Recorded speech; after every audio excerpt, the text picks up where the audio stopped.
Ronnie O'Sullivan, first of all, it takes such a special player to make it to 5 ranking finals in the same season. And you're such a prolific winner, we probably would have expected you to have lifted one of them so far.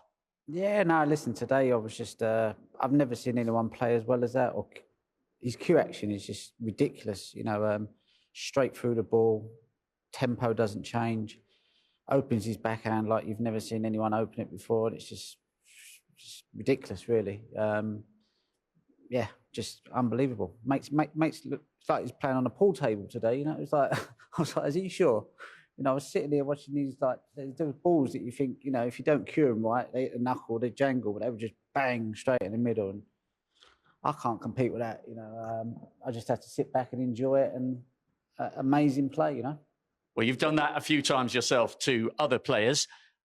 One last tournament left this season. You arrive in Sheffield as the reigning defending champion. Over the course of the season, how much confidence will you take to Yorkshire? I don't know. Listen, results doesn't make me confident. My game makes me confident. And, if my game's in good shape, then I'll feel confident whether I've won tournaments or not. So if I find a bit of form, then you never know. But if this guy keeps playing the way he's playing, then I think he'd probably be the man to beat. Very gracious, Ronnie. Thank you very much indeed. Neil, you have been simply sublime this week. You've beaten the most decorated player in history, reversing the result from 2 years ago, lifting a title you haven't won before. How close is this to the top of the pile? Can't be far away.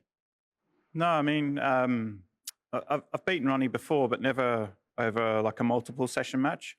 Look, if I'm going to compete well in the World Championships this year, then that's the sort of performance I have to put in. I said it during the week when asked about, my chances in the Worlds this year, that I have to be there every session. And I think I've done that in all of my matches this week. I've been there every session, I've been there to pick up the pieces when somebody were to make a mistake. Playing Ronnie in a final, the crowd adds a different dynamic. You have to admit that. It's different when he's got 90% of the crowd with him, and he's sort of like got his tail up. So that's going to add something in the World Championships that all the other players are going to need to be prepared for when they face him. I played really, really well all week. My preparation was fantastic, practicing really well, and just try to maintain the tempo, try to play the game on my terms. That was really key when I played Mark in the semis. Just play my way, play like the way I do in practice. That's what I do. It's how I play in practice. I see the red, I go for it, and I try and just clear up the table no matter the situation of the balls, irrespective of who I'm playing. So that's just what I need to keep doing. So. Well, it was absolutely amazing. Neil, great sport is about the journey, not just the achievement. And it's incredible to think, isn't it, that on your 20th birthday, you were relegated from the tour. If someone had said to you back then, listen, mate, don't worry, because you will return. And when you do, you'll become one of the greats and you'll win 20 ranking titles. Would you have believed them that this great 2-decade career was possible? No, not really. It's, being from overseas, it just adds something completely different, which, the majority of the tour don't really face. I guess more and more overseas players joining the tour now, which is great. Makes me feel really good about, I think, what Ding and I have been able to do. It was all British domination really with the sport, and not many people had been successful in staying in the UK for long periods of time. And myself and Ding have been able to do that, and it's just nice to be part of the history of the game where we've been able to sort of break that open a bit, and it's created more chances for people like Yan Bingtao winning the Masters and stuff like that. So it's just all part of being part of snooker history, and I'm glad that I've been able to play a part.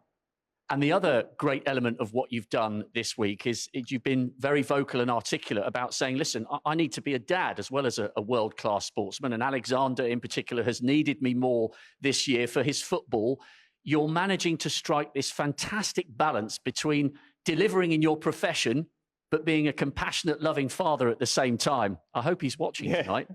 Yeah, Penelope's not old enough to understand the significance, but Alexander's at home rubbing his hands, probably thinking about all the V-Bucks and FIFA points I'm going to have to buy him when I get home. So a bit of blackmailing there when I get home. But if he's been doing all his football practice and his homework, then he can. But it's just I guess this year's been strange. I decided to take a bit of time off after the UK to only enter the tournaments where I really thought I really wanted to play and compete against the best players in the world in really good conditions. And you know, and being able to spend more time as a dad than what we usually would, because we travel a lot overseas, in China in particular.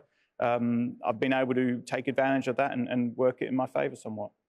You are a fantastic ambassador for your family, for your country, and for our sport. Many, many congratulations, Neil, and the best of luck at the World Championship. May I invite you, please, to step forward and raise this magnificent trophy.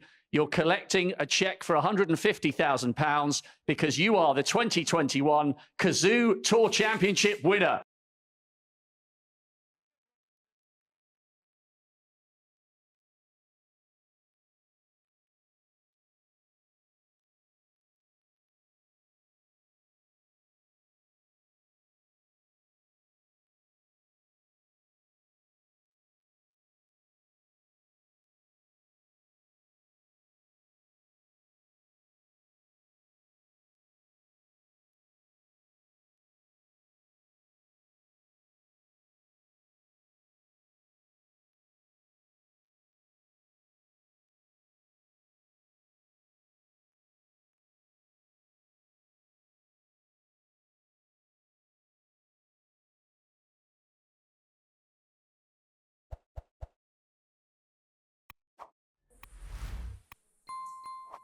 Yeah.